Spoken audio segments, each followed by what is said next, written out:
नमस्कार मित्रांनो, स्वागत आहे तुमचं अमृतधारा गोट अँड खिलार फार्म मध्ये. आज आपण एका महत्वाच्या विषयावरती चर्चा करणार आहोत. तुम्ही पाहताय आता माझ्या आजूबाजूला ही पिल्ले आहेत आपल्या फार्म वरची, 1.5 ते 2 महिन्याची पिल्ले आहेत. आज आपण जर बघितलं तर 80% शेळीपालन बंद होण्यामागे कारण किंवा अयशस्वी होण्यामागे कारण लोक म्हणतात शेळ्या आजारी पडतात, त्यांना वेगळे वेगळे आजार होतात. हे नसून आपल्या फार्मवरती जी पिल्ले तयार झाली त्यांची आपल्याला व्यवस्थित ग्रोथ करता येत नाही किंवा त्यांची मरतूक थांबवता येत नाही, हे महत्वाचं कारण आहे.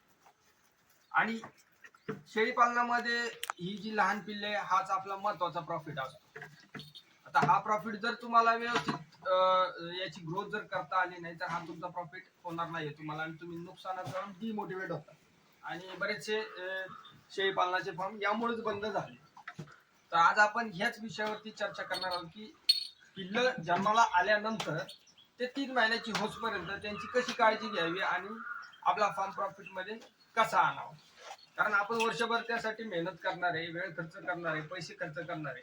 आणि जर तीच गोष्ट जर आपल्याला जमली नाही तर आपल्याला नुकसान होऊन आपण डिमोटिवेट होतो. मोस्टली जे शेळीपालक आहेत नवीन ते यामध्ये फसतात आणि नुकसान होतं आणि मग म्हणतात या व्यवसायामध्ये प्रॉफिट नाहीये, फायदा नाहीये आणि फार्म बंद करतात.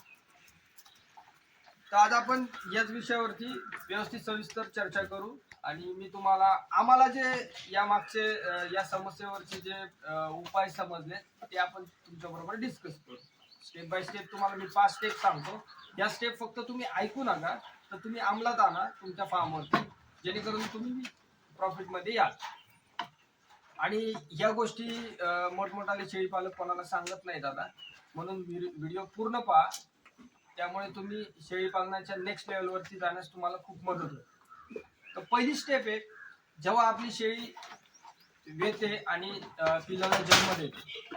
पिल्लाला जन्म दिल्यानंतर तुम्ही पाहता चीक हा शेळीपालनामध्ये शेळीच्या पिल्लासाठी अमृत समजला जातो. हा चीक तुम्हाला पहिल्या अर्ध्या तासामध्ये त्या पिल्लाला पाजणं अत्यंत गरजेचं आहे. हा जो चीक तुम्ही पाजणार आहे यावरती त्या पिल्लाची भविष्यातली ग्रोथ ठरलेली असते. जर तुम्ही चीक पाजायचं दुर्लक्ष केलं तर तुम्ही नंतर पुढे जाऊन किती त्याला टॉनिक पाजा, सप्लिमेंट द्या, म्हणावं तशी तो ग्रोथ करणार नाही. त्यासाठी चीक हा महत्वाचा आहे आणि तो पहिल्या अर्ध्या तासामध्ये पाजणं महत्वाचं आहे. त्यासाठी शेळी खाली झाल्यानंतर पहिले तुम्ही तिचे सड व्यवस्थित धुवून घ्या, साफ निर्जंतुकीकरण करा आणि अर्ध्या तासाच्या आत पिल्लाला योग्य तेवढाच चीक पाजा. आता त्यामध्ये पण जास्त पाजल्यानंतर त्याला जुलाब होण्याची शक्यता असते, ऍसिडोसिस होण्याची शक्यता असते, म्हणून योग्य प्रमाणात तो पाजला गेला पाहिजे. आणि पहिले 3 दिवस फक्त चीक आणि चीकच द्यायचा पिल्लाला. आणि जर तुमच्या शेळीला कमी दूध असेल किंवा चीक नसेल तर दुसऱ्या शेळीचं चीक तुम्ही पाजू शकता, कारण यावरती त्याचं भविष्य अवलंबून आहे. हा जो चीक पाजतो आपण त्यामध्ये त्यांना रोगांशी लढण्याची रोगप्रतिकारक क्षमता, इम्युनिटी पॉवर चांगली मिळते आणि त्यांची ग्रोथ डबल होते. कट्ट्यामध्ये दुसरी स्टेप जी आहे, दुसरा जो मुद्दा आहे शेळीपालनामध्ये तो तुम्हाला मी आता सांगणार तो आहे डिवर्म. पिल्लांचं डिवर्मिंग हे तेवढंच महत्वाचं आहे. आता मला सांगा, जर तुमच्या ताटामध्ये जे जेवण ठेवलंय ते दुसराच कोणी येऊन खाऊन गेलं तर तुमचं पोट भरणार आहे का? नाही. तर तसंच लहान पिल्लांमध्ये होतं, त्यांच्या पोटामध्ये जंत असतात वेगळ्या वेगळ्या प्रकारचे.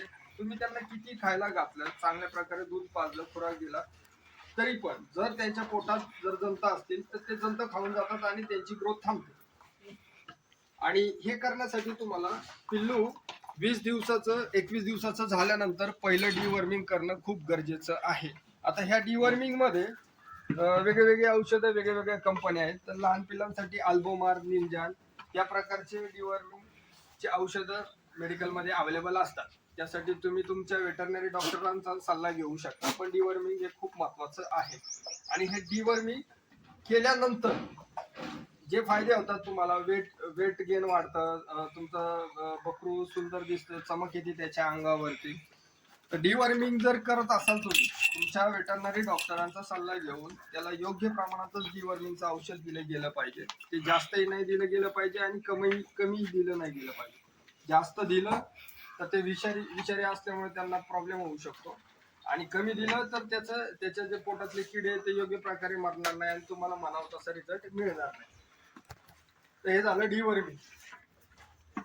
आता तिसरी जी स्टेप आहे, आता आपण चीक पाजला, पिल्लाला डिवर्मिंग केलं. आता आहे संतुलित आहार.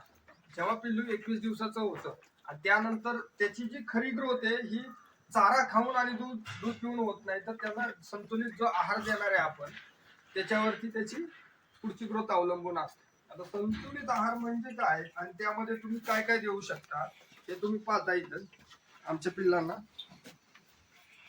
हे पहा, हा आहे आमच्या फार्मवरचा संतुलित आहार. यामध्ये तुम्हाला दिसतंय प्री स्टार्टर कांडी पेंडे, शेंगदाणा पेंडे, याच्यामध्ये मकेचा बारडा आहे, गव्हाचा बारडा आहे, सोयाबीनचा बारडा आहे, मिनरल मिक्सचर आहे. हे सगळं मिक्स करून त्यांना संतुलित असा आहार दिला जातो. संतुलित आहारामध्ये त्यांच्या शरीराला ज्या गोष्टींची गरज असते, प्रोटीन्स, फायबर्स, कार्बोहायड्रेट्स, हे सर्व काही या आहारातून त्यांना मिळतं. आणि डिवर्मिंग केल्यानंतर हे हे जे लहान पिल्लं आहेत हे जेव्हा खायला लागतील हा संतुलित आहार, तो योग्य प्रकारे त्यांच्या शरीराला लागेल आणि त्यांची ग्रोथ व्यवस्थित होईल. आता चौथा आणि महत्वाचा जो मुद्दा आहे, हा कोणी सांगत नाही शक्यतो, तर लक्षपूर्वक ऐका दादा. मिनरल्स, लिव्हर टॉनिक आणि विटॅमिन्स. आता शरीराला जेवढा चारा आणि खुराक महत्वाचा आहे, काही शेळी पालक याकडे दुर्लक्ष करतात. हा भाऊ आपल्या पिल्लाची ग्रोथ चांगली झालेली आहे, त्याच्यामध्ये काय प्रॉब्लेम दिसत नाही, पण जे महत्वाचं चारा हा पोटाची भूक भागवतो आणि मिनरल्स आणि विटॅमिन्स ही शरीराची भूक भागवतात. मिनरल्स, विटॅमिन्स खूप महत्वाचे आहेत. जर ते व्यवस्थित योग्य प्रकारे जर त्यांना मिळाले नाही तर त्यांच्या अंगावरची चमक जाते, केस झडतात, त्यांचे बॉडी स्ट्रक्चर खराब होतं. हे सगळे तुम्हाला प्रकार बॉडीमध्ये वेगळ्या प्रकारची डिफिशियन्सी येते त्यांच्या, हे असे प्रकार तुम्हाला जाणवतात आणि परत तुमचं तिथं नुकसान व्हायला सुरुवात होते. म्हणून मिनरल्स, लिव्हर टॉनिक हे तेवढंच महत्वाचं आहे. त्यानंतर हे पाचवा, योग्य प्रकारचा सुटसुटीत स्वच्छता तुमच्या गोठ्यातली आणि सूर्यप्रकाश. लहान पिल्लांच्या कप्प्यामध्ये तुमची दर आठवड्याला, दर 2-3 दिवसाला साफसफाई झालीच पाहिजे. कारण लहान पिल्ले जे टॉयलेट करतात त्यामध्ये अमोनिया हा घटक असतो सगळ्यात महत्वाचा, आणि ज्यामध्ये जर पिल्ल कंटिन्यू राहिली तर त्यांना न्यूमोनिया होण्याची जास्त शक्यता असते आणि श्वसन मार्गाचे आजार होण्याची शक्यता असते. म्हणून तुमचा गोठा हा स्वच्छ, खेळती हवा असलेला आणि योग्य सूर्यप्रकाश असलेला असावा. आवश्यक आहे जेवढं तुमचं मिनरल्स, व्हिटॅमिन्स आणि बाकीच्या गोष्टी. सूर्यप्रकाशामधनं त्यांना व्हिटॅमिन डी, जे तुमच्या हाडांच्या मजबूतीसाठी आवश्यक असतं, हे योग्य प्रकारे मिळेल. तर मित्रांनो, आज आपण 5 महत्वाच्या गोष्टी किंवा टिप्स मला पाहिल्या, ज्या आपल्या पूर्ण व्हिडिओचा जो सारांश आहे त्यामधनं तुम्हाला मी परत एकदा सांगतो. पहिली गोष्ट आहे चीक, जो तुम्हाला देणं आहे पहिल्या 30 मिनिटाच्या आतमध्ये लहान पिल्लाला. त्यानंतर आहे तुमचं डिवर्मिंग म्हणजे जंतनाशक, पोटाचे किडे मारण्याचं औषध तुम्हाला द्यायचंय. त्यानंतर आहे त्यांना व्यवस्थित संतुलित आहार देण्याची गरज, आणि त्या संतुलित आहारानंतर त्यांना मिनरल्स, विटॅमिन्स आणि त्याचबरोबर चांगली स्वच्छ अशी मोकळी आणि चांगला सूर्यप्रकाश असणारी जागा. ह्या गोष्टी जर तुम्ही सगळ्या व्यवस्थितपणे फॉलो केल्या, तुम्हाला याचा रिझल्ट पुढच्या 1 महिन्यामध्ये तुमच्या पिल्लांमध्ये दिसेल, त्यांची ग्रोथ मध्ये दिसेल आणि त्यांच्या ओव्हरऑल सगळ्या बॉडी स्ट्रक्चर मध्ये दिसेल. तर मित्रांनो, कशी वाटली माहिती, तुम्हाला आवडली असेल तर लाईक करा, सबस्क्राईब करा आणि शेअर करा. पुन्हा भेटूया पुढच्या व्हिडिओमध्ये. धन्यवाद. थँक्यू.